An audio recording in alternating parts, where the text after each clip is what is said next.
So, ooh, these things are starting to itch. I am not good with getting my hair done. At least not this way. Well, anyway, after 3 days, I'm like, has it been 3 days? Is today Monday or Tuesday? I think today is Tuesday. Got it done Sunday. Monday. Anyways, I just posted in my community tab something that I found very interesting.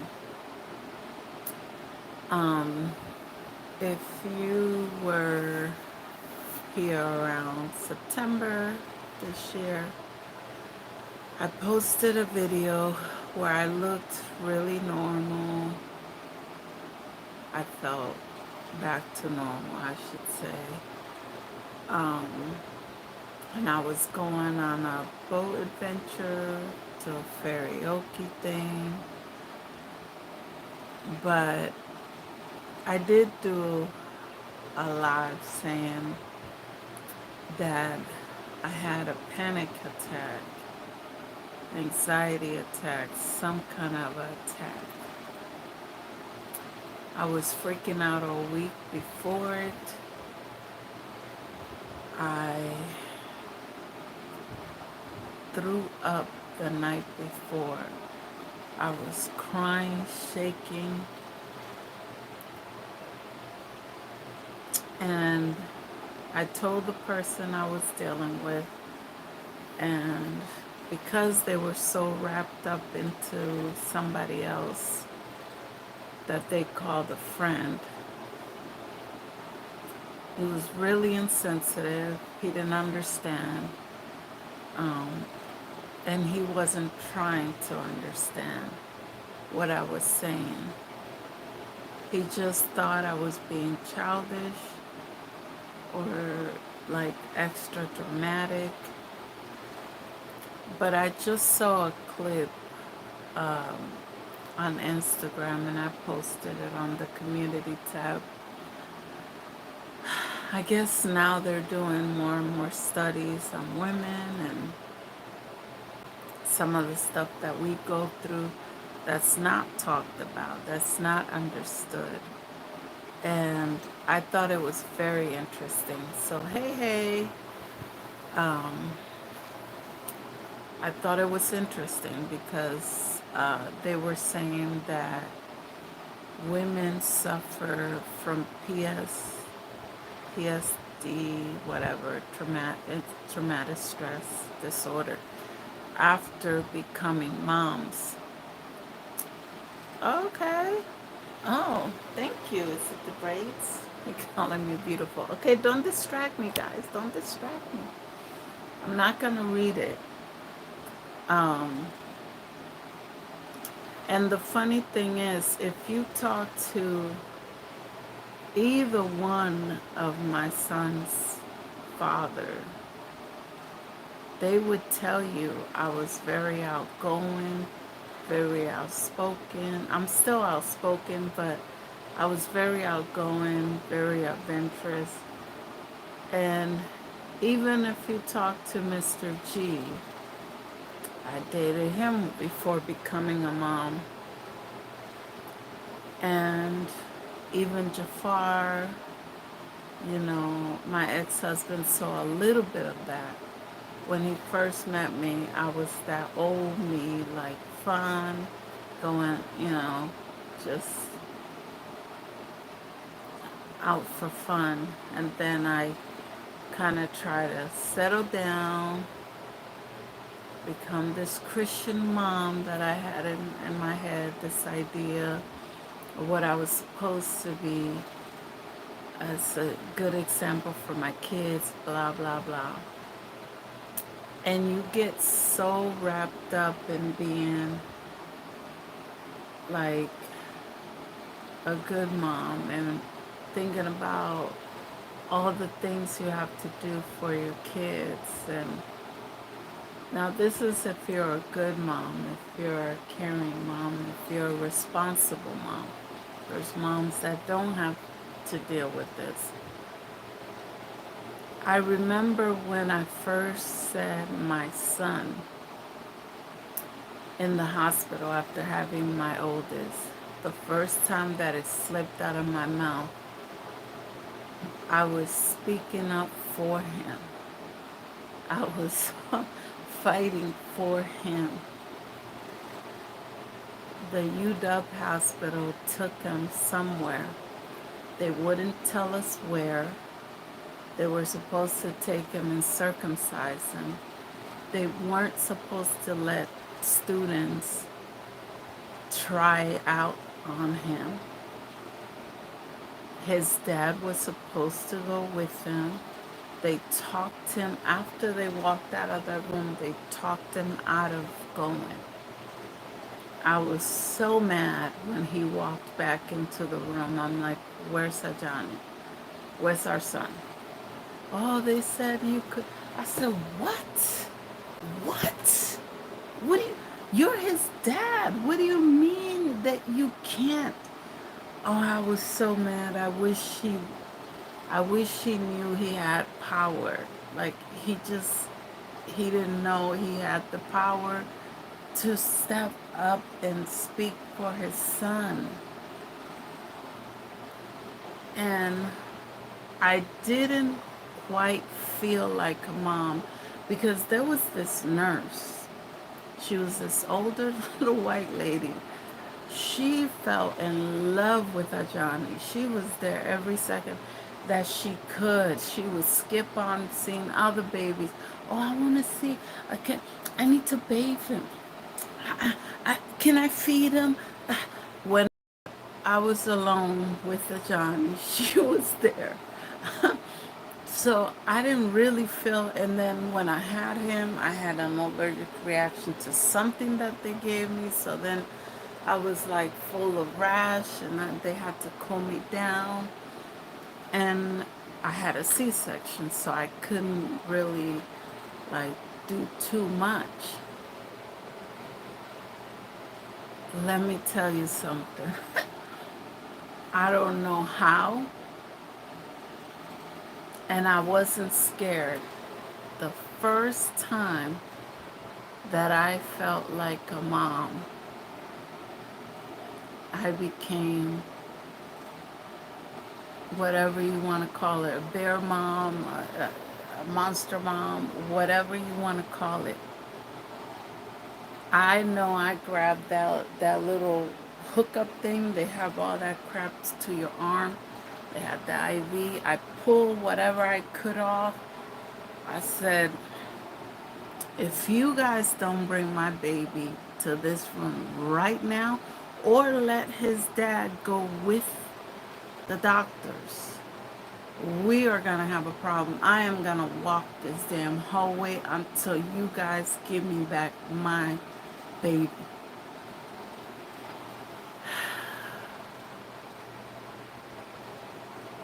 And from then on, that's how it was. Like, it felt like not only, I mean, it started when I was pregnant. It's weird. Like, it felt like everywhere I turned, people were trying to take my baby. Harrington House was trying to convince me that I wasn't going to be alive, that I wasn't going to be healthy enough, that it was selfish of me to keep the baby with my health, that these white family members can give them a better life. They show me pictures of the houses. One of the couples that they were trying to push on me had a black horse, and they, they do missions in different countries. So, because that was my biggest thing. I'm like, they almost convinced me that I wasn't going to be a good mom,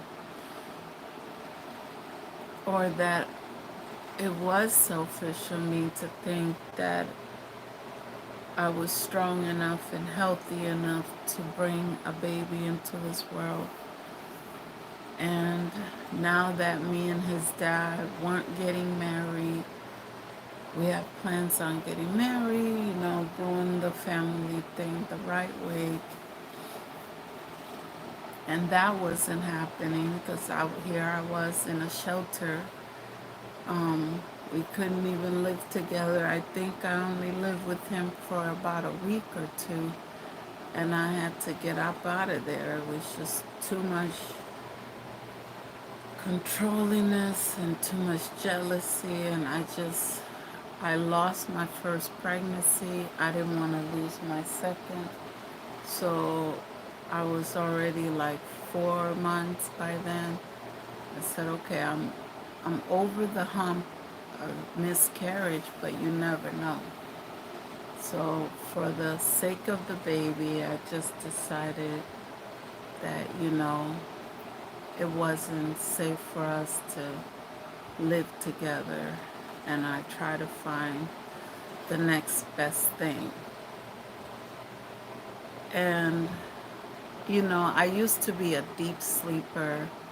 I used to be very outgoing. Like, I would take the bus to somewhere and club, and if I couldn't get a ride back, I don't know how, because I can't tell north from south.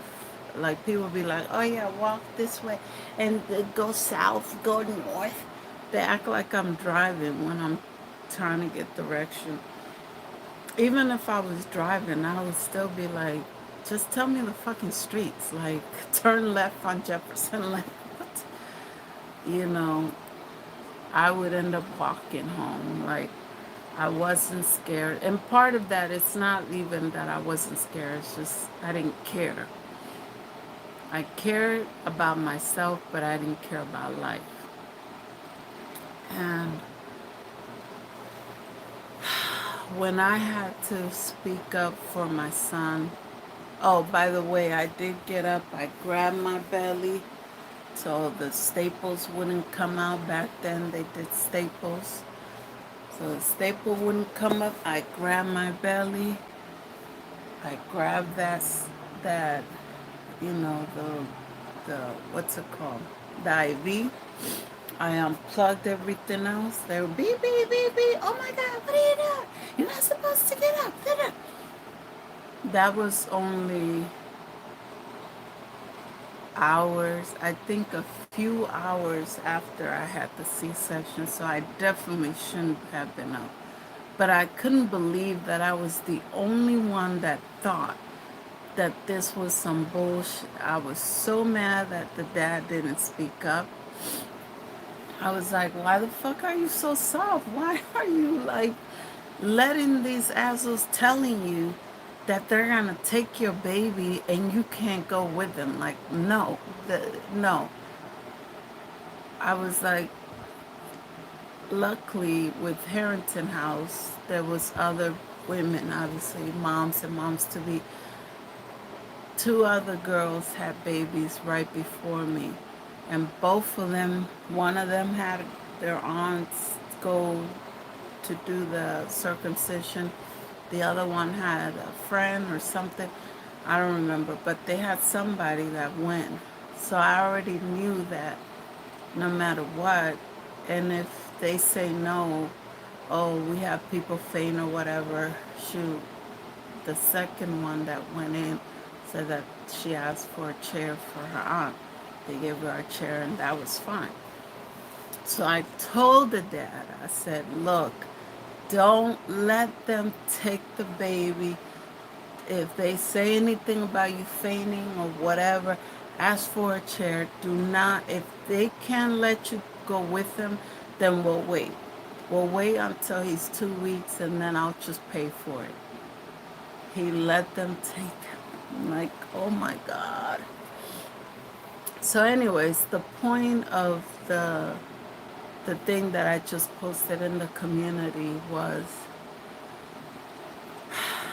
that until, believe it or not, this is 20 years later, I didn't realize I mean, I know I have changed. Obviously, I've changed. I've grown. I've gotten older. There's stuff that just happens as a woman, you know, going through perimenopause, which I never heard of. It's premenopausal, basically. And there's a lot more to menopause, premenopause, and postmenopause. I didn't even know. I wish women would stop hiding the crap that we go through, thinking that, oh, it's embarrassing, oh, I don't want to tell my age. Screw that. Whenever I go through something, I scream it. If I find out a way to help myself, a way to fight through it, a remedy, a solution, why not tell it? Like, I don't, it's so frustrating to me that women feel like embarrassed about anything. I'm going to start talking about periods. I'm going to start talking about everything up on here, because you never know who needs it. Like, I didn't have a mom, an older sister, a cousin to teach me about periods. My best friend and commercials taught me about periods and how to dispose of stuff, how to properly, you know, dispose of stuff that, you know, and I think my sisters didn't learn it either from anybody, because they're doing it wrong too. So it's like, when is it, when do we get to a point where it's okay to talk about the stuff we go through? And I wish that guys would do it too. Talk about rec, you know, dysfunctions and stuff like that. Guess what? There might be stuff that somebody's doing right now that would help another person. Now, I don't have a penis, so I'm not going to talk about it.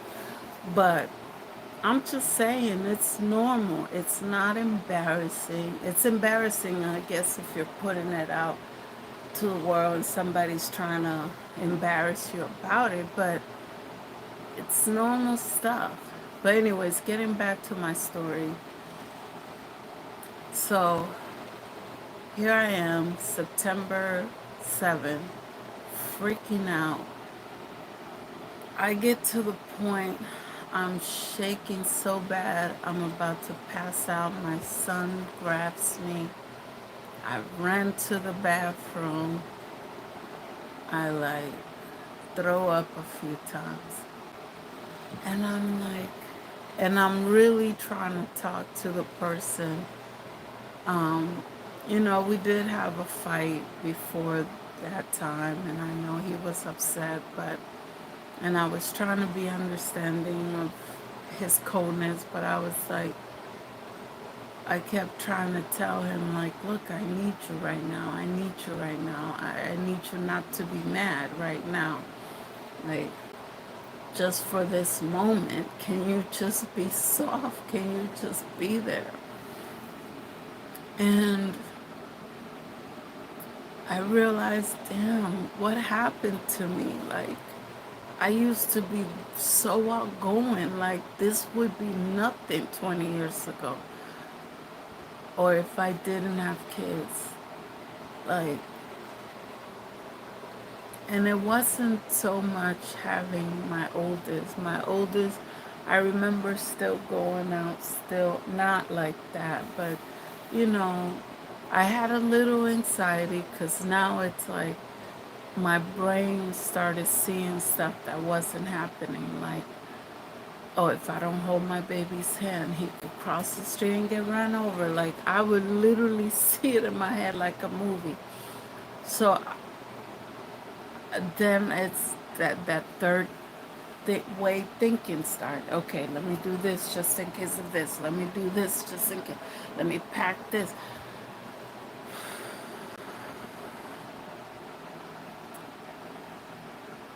So to this day, I still carry baby wipes in my bag. If I have a backpack, I'll have a pack of baby wipes in there. Because I'm like, okay, just in case I gotta wipe a seat, but like my kids. Um, but then when I had my little one, that's when, because he wasn't quiet when we were at stores. He wasn't quiet when we were at church. He was a little bit difficult to handle, at least for me, because believe it or not, out of all the people that he wanted, I was not one of them. From the time we got home from the doctors, from the hospital, which was, they ended up messing with me and all that, so it was the next day. I was home the next day. I was supposed to be in the hospital for 3 days when you get a C-section. This is my second C-section, so that means they had to cut deeper and harder, and so the scar, the tissue would take longer to heal because it's the second time cutting on that same scar. But whatever, I went home. I didn't have no choice. I didn't have the mother-in-law coming in to stay with me for a month to cook, clean, whatever. Help me with the baby while I nap. I didn't have that. I didn't have that choice. Thank God I had care teams that helped. I think I got a care team when my son was like 4 or 5 months. But before then, it was me and him. When Johnny started going to school, so that gave him a break from us and gave me a break from him. But the little one did not want me to pick him up, didn't want me to hold him, didn't want me to feed him. He would let my foster mom and her best friend at church pick him up, do everything with him. Then the insecurities and the negative thoughts started, like, dang, my own baby don't want me. I'm not gonna have another baby. He's supposed to be the baby. We're supposed to be cuddling while Johnny goes to school. And I had all this vision. So I started trying to avoid stores. Grocery shopping was a headache. Headache. Because I was used to tell Johnny, sit down. He sat down. Tell him, please be quiet. He did. Easy peasy. Now having two. One, I'm telling him, hold on to the stroller. Luckily, Johnny was very obedient, thank God. He held on to the stroller. The little one, and let half an hour go by where he doesn't have a snack or a drink or something go by. It's a full-on attitude. Now I know that Taurus, I should have known my best friend was a Taurus. It's food and home and routine. If you try to take him out, like I couldn't just take a weekend trip. With a Johnny, I used to, every Saturday we used to go somewhere. We're going on an adventure. Well, guess what? That ship has sailed when the little one came. When the car came, that, because nobody had a good time. Johnny would get in a bad mood because the baby was crying, making noise. I would get in a bad mood because I'm embarrassed, like everybody's looking. Shut that baby up on the bus. And so I was like, forget it. So if I couldn't get somebody to watch him while I ran to the store real quick, I was home. Then when I started shopping online a little bit here and there, a little Walmart here and there, this and that was a lifesaver.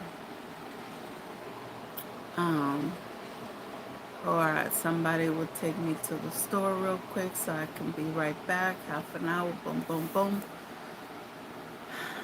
I used to love, now this is silly and this is stupid. A lot of people probably don't do this. Um, I don't look like a mom. What? I am. I'm a mom. Let's see, I still believe you have those traits. I'm trying to find myself. Yeah, I still believe that some of that is still in me, like the fun, energetic, and I see it when I cook, I clean, or I got a little taste of the old Joanna when I was on that boat and when I did the dance hall. It's like, oh, I miss it. Oh, I talk to everybody. I don't have no problems making friends where I go or, talking to people. But so I got a little glimpse and I was like, it's almost like, what's that song? A commercial says, hello, old friend. Like, it was almost like re-meeting myself. And I was like, dang, what happened? When did it happen? Then I had to think back to like what happens when you have a kid. You, your thinking has to change. Like you can't be, I used to hop in cars to get right home. You can't, I have a kid to live for. So something happens to me, then what? So then you start doing that. Then the other thing that happens is like you start thinking of ways to protect them no matter what. This and that, blah, blah, blah. Then, of course, your money, you have to split that.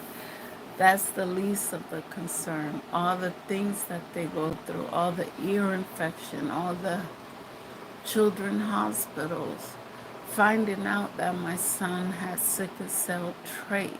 For a minute they were like, oh, he could have a blood disease, oh, he could have a bone disease, oh, he could. Then it was like sickle cell, and I was like, wait, that's what T-Boss talks about having and how hard it is for her to live with that. And even though she's pushing through, and then they're like, oh no, it's the trait. So for like no 2 weeks, me and Ajani were at Children's, and they had us sectioned off in the cancer sector of the building because they didn't know what was going on with him.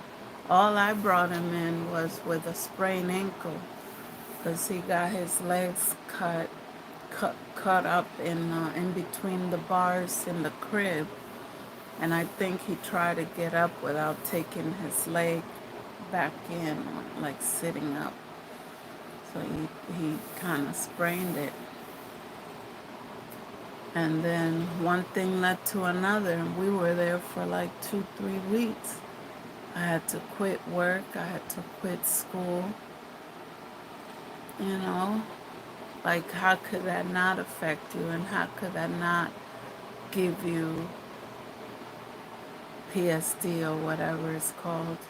Um, you're just constantly worrying.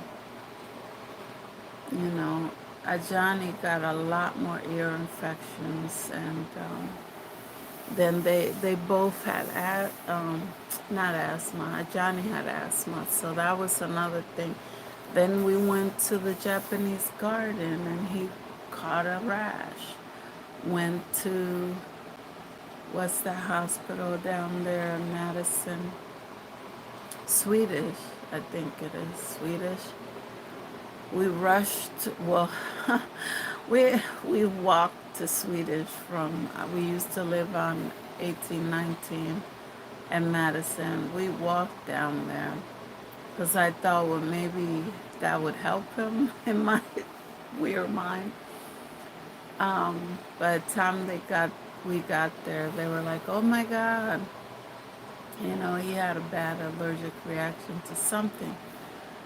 We went to a clinic by Northgate, ended up giving him, they give the little patches for allergies, and it has like 16, 16 dots. They did one on his arm and two on his back. So, was it 8 or 16 little pokes? Either way, a lot. Either 8 times 3 or 16 times 3 different allergy tests. All of them came back negative. So we don't know what the heck he touched in the Japanese garden. They just were like, well, look, if he ever touches it again, it could be deadly. So then they gave him an EpiPen. And, they said carry that everywhere. If anything, give him a shot or whatever. But I did notice that after certain shots, when they got different, certain shots when they were baby, then all of a sudden they had jaundice. They had eczema. Then Johnny had asthma. Then it's like, so there's definitely something wrong with some of those shots. Like, I wish I knew that I could stop them from giving them all that shots. I thought that you had to let them. But now I'm finding out that no, they just needed like the few shots that they need to go to school, and that's it. The rest of them, it's up to you whether you feel the need to have them take them. And I would have opted out not to. There's certain shots that I would have approved, but most of them no, because I did see the problems afterwards. So then that makes you paranoid. That makes you question the doctors. Do they really give a damn? Or are they just trying to get paid? Um, so, but either way, you know, it's weird. I didn't think about the having PS, whatever, whatever it's called. I'm spacing out right now. It's late. It's 2 o'clock. Oh my God, it's 2 o'clock in the morning right now. But I just saw that post and I was like, oh my God, that makes so much sense, because I remember telling my son, and I did speak to a friend, and I was telling her and my son, like, sometimes I really don't recognize myself, right? I really don't know who I am anymore. Like, I am getting to know myself uh, after September. I was like, okay,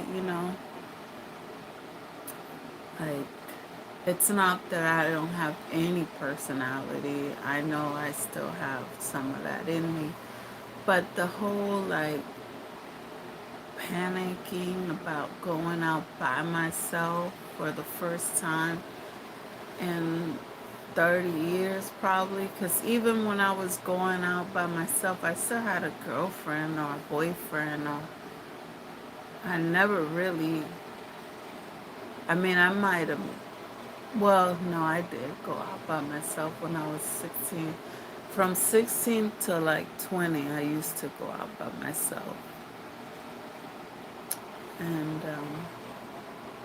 walk home most of the time if I couldn't get a ride. But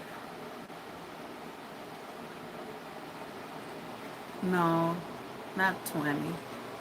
From 16 to 18, I used to go out by myself. But either way, after that, it was always with a group of friends or um, one friend at least, or boyfriend or something, or kids or husband. Like it was always somebody. And I did not expect to have a full-on panic attack or anxiety attack because I was going out by myself. And it was the first time since I was 18 probably. And I'm 45 now. I was 44 then when I did it. But I did it. I went out. I had fun. I was like, okay, I got this. Like, I'm gonna have to be an adult and be my own person again. My kids are getting older, 20 and 15. They're already talking about when they move out. And you know, when they go out camping or they go on vacation or take a trip somewhere, I sit around and I'm like, dang, this is what it would be like to not have kids. And it's like, would I be at home? If I didn't have kids, would I be at home every night just sitting around? I don't think I would. I think I probably have a couple of pieces here and there. Or I would be married, you know. It's weird. It's just a weird thought to be like, what, who would I be if this or that was different? But yeah, nobody really talks about what parenthood does to parents, especially single moms that are being told that they're too soft or too hard. Meanwhile, they have to do both jobs. But yet, those same people that are telling you that you're being too soft, too hard, they don't offer solutions. They don't offer help. They're just there to bitch and moan and to treat, just, it's like, shut up. If you're not willing to help me and get down in the mud, then I don't want to hear it. Like, for what? And then there comes people that make promises. Oh, I would adopt your kids. Your kids are so good or whatever. Okay. We have one disagreement. Boom, they disappear. Oh, okay, but you care so much. Oh, okay. Or, you know, people that get married and because their wives have an issue with you being cool with the mom of the kids you get along with that you chose to be in their lives. Now the kids gotta wonder, did we do something wrong? You know, you gotta make up for all those broken pieces. You gotta be the one that no matter what is there for them. And like, people don't think about what does that do to your brain when you don't have somebody to go to, you know?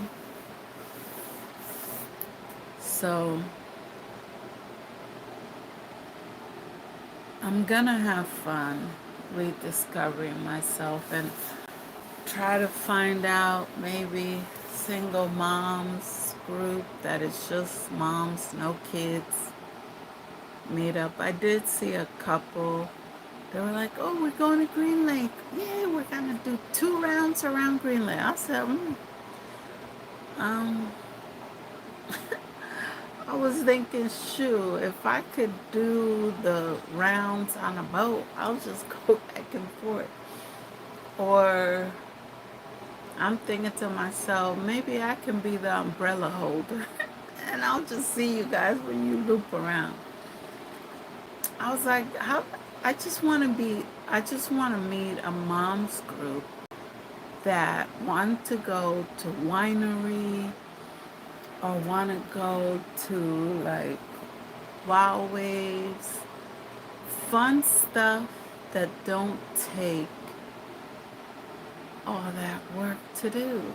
I don't want to walk Green Lake twice. I don't want to go hiking. I noticed there's a lot of hiking singles. Hiking. Black singles hike too. Blah, blah, blah. Okay, good for you. Send me a picture. I want to go hiking.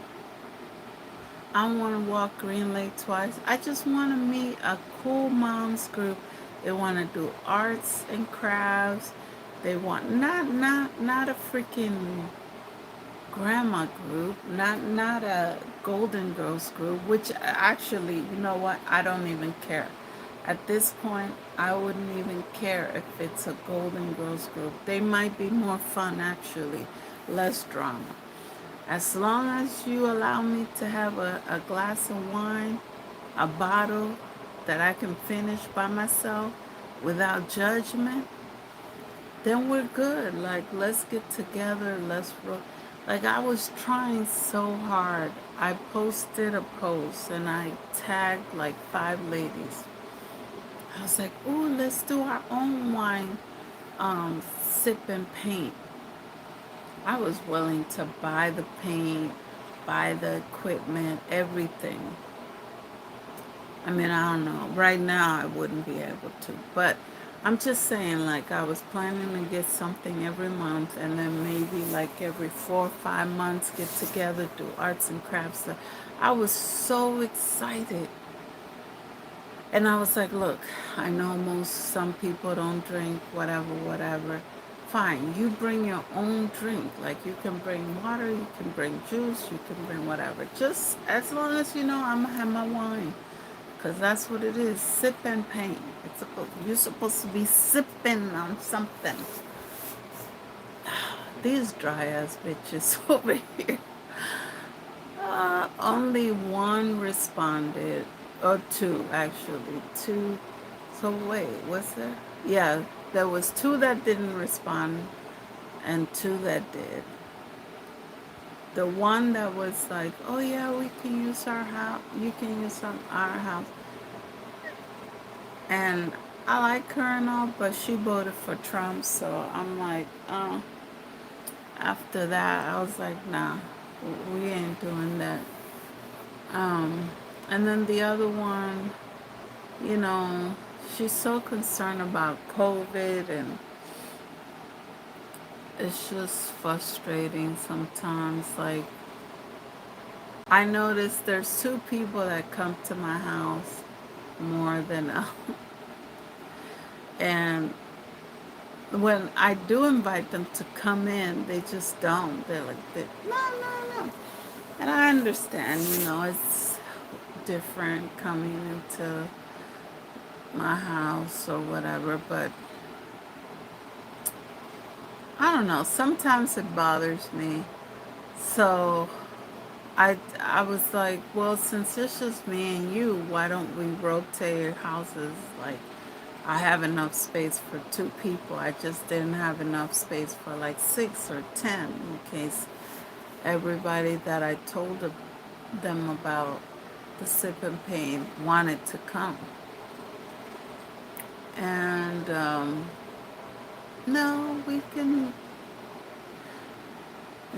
there's a place that she can rent out, which is fine, but it's just like, damn, I just want to chill. Like, what? Why is it so hard to find, as adult, to find people that want to do stuff you want to do without any extra. Like, I just want to have fun with women around my age, a little bit older, don't matter, I don't care. They could be younger, I don't care. I get along with everybody, as, especially when I'm sipping. I'm real funny and real fun. But it just, it's hard to do. Maybe it's just me. I don't know. But I'm having a really hard time. And I did find a friend that I met at the 90s um, sip and paint that I went. That was one of my birthday treats to myself. And she's from California, so she's definitely not dry like some people from Washington are. But she's making a lot of friends, and and she has a husband, and they do a lot of stuff. They got way more money than I do to do stuff. So even if I wanted to, I feel like I can't keep up with with what she doing. So, but we do communicate. We're planning to get together. We did go to Crossroads the other day, had lunch, and kind of walked the malls, looked around everywhere. It reminded me of the old days where I used to go through every aisle and in the store. We went to Old Navy and looked at everything. I did want to go back. There was a jean jacket. I hope they still have it. I forgot about it until just now. Um, but yeah, um, you know, I don't want to be too like desperate. Oh, what are you doing? What are you doing? So I'm like trying to give her space. It's the holidays too. People are doing their own thing.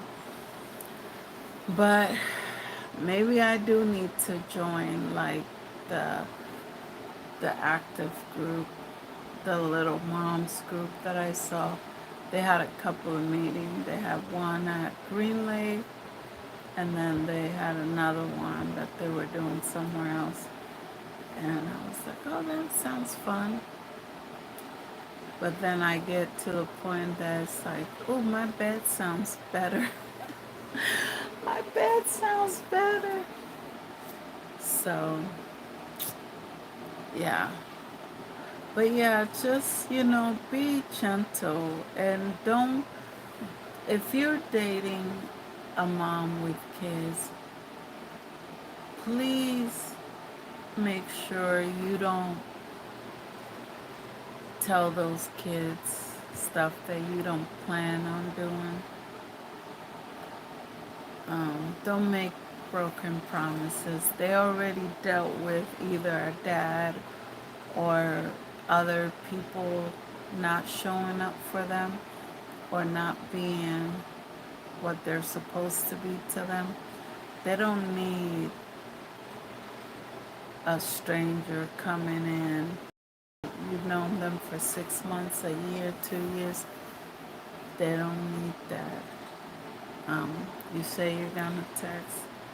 Make sure you mean that. If you don't know, don't say it. Just don't say it. You know.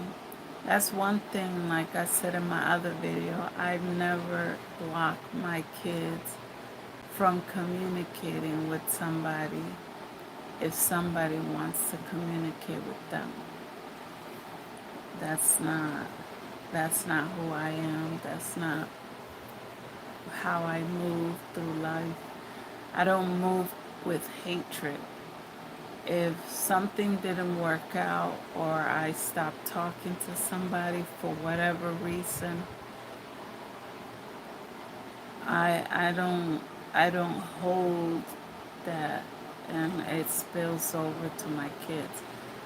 And if I feel any negative energy or if I feel any negativity, any negative energy towards somebody, believe me, within a week or so, it's clear because I don't have time to hold. I would be an evil, dark dark person. If I held on to everybody that hurt me and I hated them, I think I only feel disgust for one person right now, that it just won't shake. It just won't go away because stuff keeps happening. Like, it's not that shit happened 14 years ago, 20 years ago. Like, stuff just keeps coming up with my foster parents. So, and I have a hard time feeling that way towards my foster mom, no matter how much stuff she does behind the scenes. I could never hate her. But my foster dad, like, I don't hate him, but something won't let me, like, even say his name.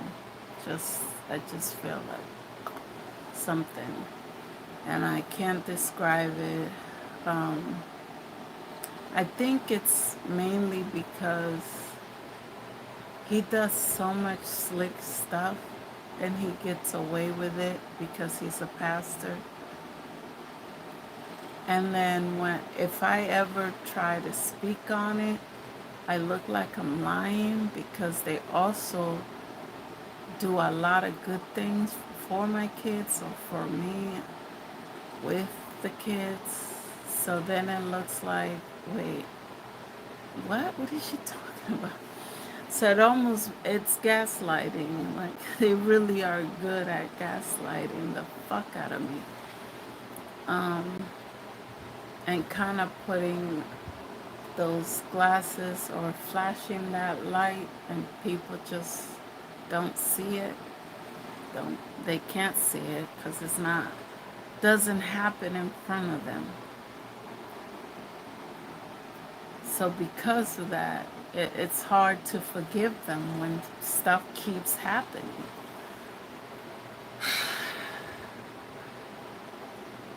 But for the sake of my kids and because they have nobody else, I hold my tongue. I don't retaliate. I don't flash on them. I haven't tried to hurt them. Nothing. Nothing.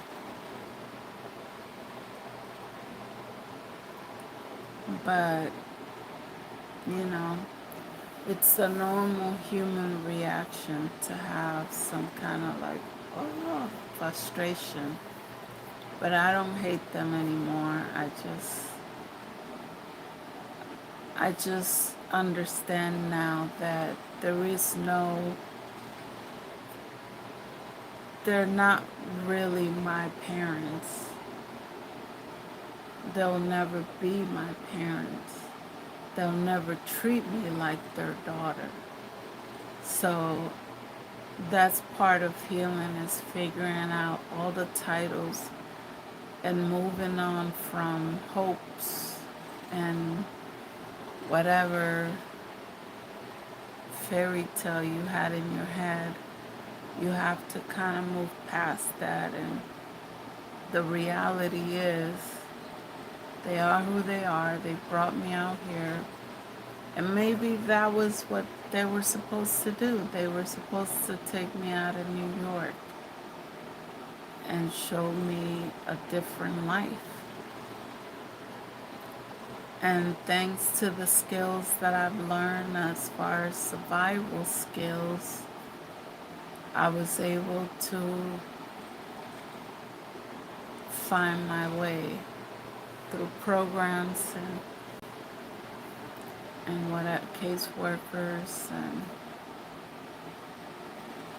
I was able to build a life that I wouldn't have had in New York. Like, it's hard to imagine me being by myself in New York with family around, with 2 kids, knowing what I know, the struggle, the hustle and bustle with my health. Like, there's no way. God knew I needed a peaceful, restful, more of a woman's state, mellow, good transportation. There's a lot of programs. I know that New York has a lot of programs too, but I'm just saying, like, God knew that I would do better, my kids would do better in Washington. So I have to think about sometimes things like that, like, okay, yeah, I could be mad, I could blame them for whatever, but maybe that's what they were supposed to do. Just bring them out here and play grandparents to my kids. And that's that. And, I have to be okay with that. I wanted more. I fought so hard to have more of her, not of him. I never claimed him. Like, everywhere I went, I was like, oh, this is my mom, this is my foster dad. Like, it was hard for me to ever claim him. I was never comfortable with that man. Um,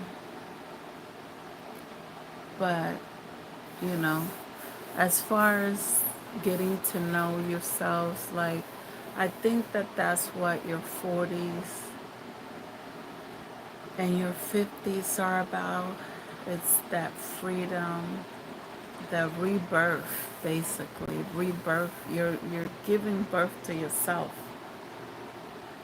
And that's why you see, you know, 70-year-olds, 60-year-olds, they don't care. They'll say what they want to say. They'll wear what they want to wear. And it's because, most of us get locked down in a marriage or with kids and their lives and everything to do with them. And then they leave. They go to college, they get married, or they're working, or they're with their friends, or they got their lives. And then you realize, oh,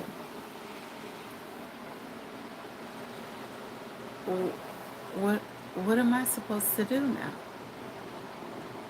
I don't need to cook for somebody 3 times a day. I don't have to do 10 loads of laundry. Like, what am I supposed to do now? I'm not there yet. I still got my kids to do, but it's getting there. And it's a little scary. And it's not to say, like, people are like, oh, if you had a man, da da da. No, it can be very lonely with a man, too. It can actually be worse because you think you're supposed to be getting all this loving and all this care and all this support and all this, but they could be making you feel less than a person. So it could be 10 times worse with a wrong person. A good husband, a good wife, yes, you can balance each other. It's a beautiful thing, you know. I love it. I love to see couples, happy couples and stuff, healthy couples. But if you're with the wrong person, and it seemed like I kept picking wrong ones, it could be worse. Like, I know if I was married to either one of my kids' dad, no diss to Ajani's dad, but I know I still would have to be the one making the major decisions. I still would have to be the one thinking about all the things that he needs, the financial situation. Like, I would still be the one, yeah, he would be helping, but I would still be the one stressing and worrying and trying to fix everything and taking care of everybody. And then it's like, when is it my turn? When do I get a foot rub? When do I get to go to the spa? When do I get to get my hair done? When do I get, like, as a single mom on a fixed income, you're constantly thinking about things you want to do for yourself or you would like, but then you're like, there's no money for that. I gotta do this and that. Now, if your kids need something, somehow it happens. I get it done. But let me think of something I need. It might take me a few months to give in to the thought because I'm so wired to think something, this money, it's already set for the kids or the bills or this or that. We gotta start taking care of ourselves, lady. We really do. And my goal for 2025, my goal for 24 was to start taking care of myself and doing stuff and celebrating myself, which I did. I went crazy. I did too much in October, but it was fun. And I got out of my shell. I was able to break out, and it got easier. Every time I went out, I had less and less anxiety, less and less fear. And I was like, okay, I did this. Next time, I'm going to try, and this is going to be awful because I know winery and all that stuff, people go in groups and couples. I don't care. I'm going to do one. I'm going to do one by myself. Get a little tipsy, grab an Uber if I have to come back home, whatever. I'm gonna do one. Um, that's my next outbreak. Getting out of my comfort zone. It's a winery date. Trying to date myself. I really did try to have girlfriends and this and that, but it's just too hard, you know. It's just too hard. I mean, I felt like I was begging my ex to do this and do that. Now I'm feeling like I'm begging a chick to hang out, to do this, to do that. So I'm like, okay, you know what? People got their lives. They got their own situation. Maybe some of them have panic attacks just like I was having. You never know. So I'm just going to leave people alone. If I'm going to post what I'm doing or if I'm doing it, I'm gonna tell the couple ladies that I like. I'm gonna tell them, hey, I'm doing this. That if they wanna come, they can come. If they can't, they can't. I'm not gonna worry about it. I'm just gonna go for it because I noticed, like, I posted I wanted to do a jazz club for New Year's. I looked it up. I found a place that's doing all December. All, I think every weekend it's somebody else.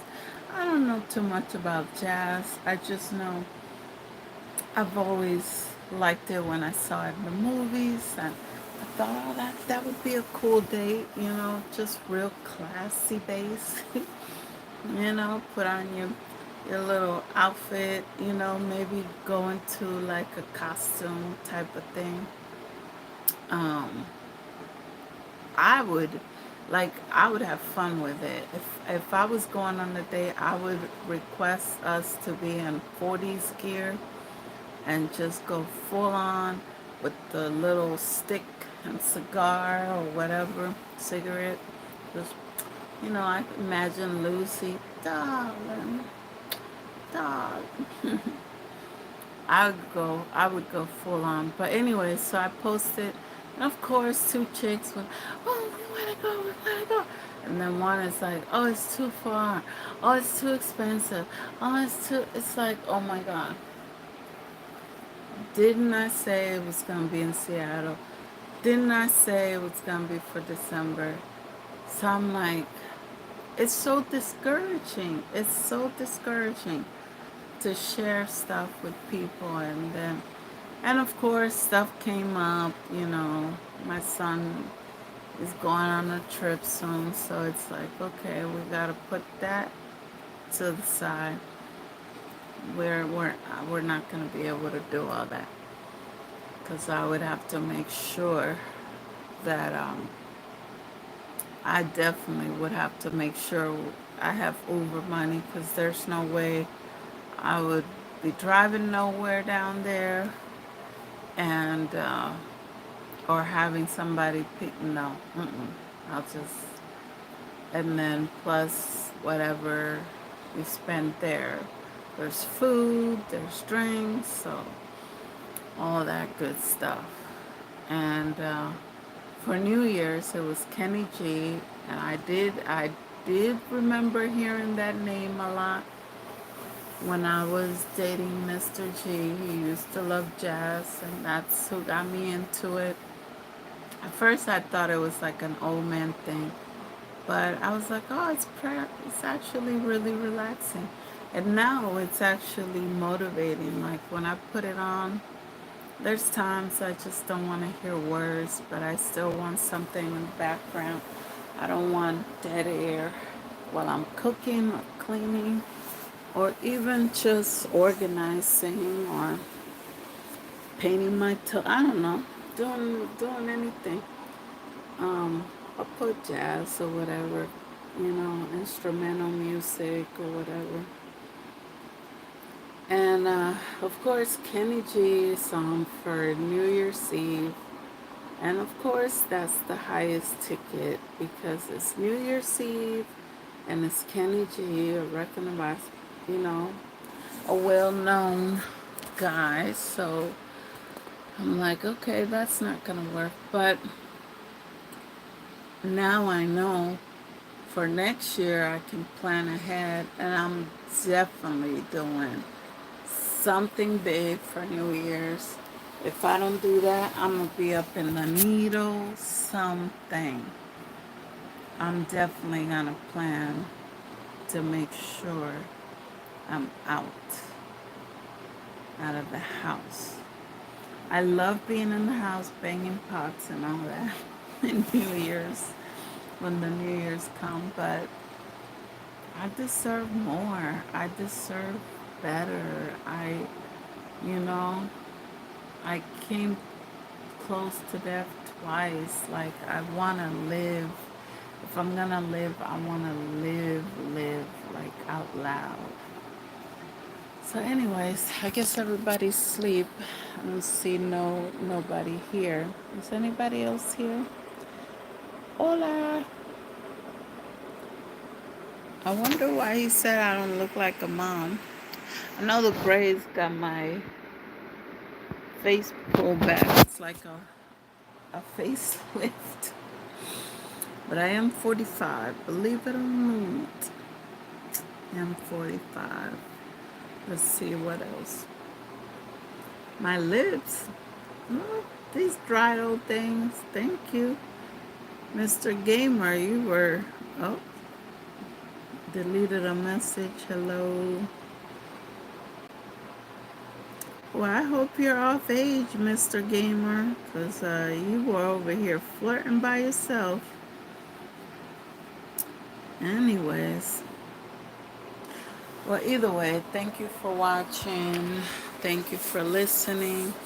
Be kind to yourself and to others. And also, if you are a single mom, I know things are tough. I know money is tight. Believe me, I know. But you can't. I'm sure if you're a weed smoker, I'm sure you find a way to buy that weed. If you're a drinker, you find a way to buy that drink. If you are whatever, a candy fanatic, you find a way. So if you can find a way to buy your hobbies, you can find a way to take care of yourself better and to be there for yourself and to take yourself out and to plan out for yourself no matter what. Say, I'm gonna do something, even if it's just picking flowers, going, like I saw a really cute road that had flowers on the side. I was like, I'm gonna find places I can pick flowers. The days that I can't buy myself flowers, or not the days, because I'm not doing that every day. But I said once a month I want fresh flowers, whether I buy them or pick them or somebody sends them to me. I want fresh flowers in the house every month, at least once. So that's gonna be one of my things moving forward. But I'm definitely doing more for myself, getting out of this house, getting out of my bubble, doing things by myself and being comfortable in my own skin. And I'm definitely gonna date myself and stop begging people to do stuff with me. If they want to come along, they can. If they can't, they can't. But I don't want to hear about it because I don't want to get discouraged. I really don't. I want to stay motivated. If you're like, yeah, yeah, let's do it, okay. If you're like, oh, damn, I can't join up, I just keep that to yourself. Keep that to yourself because I don't want to hear no can't. I will figure it out. That's all I'm gonna say.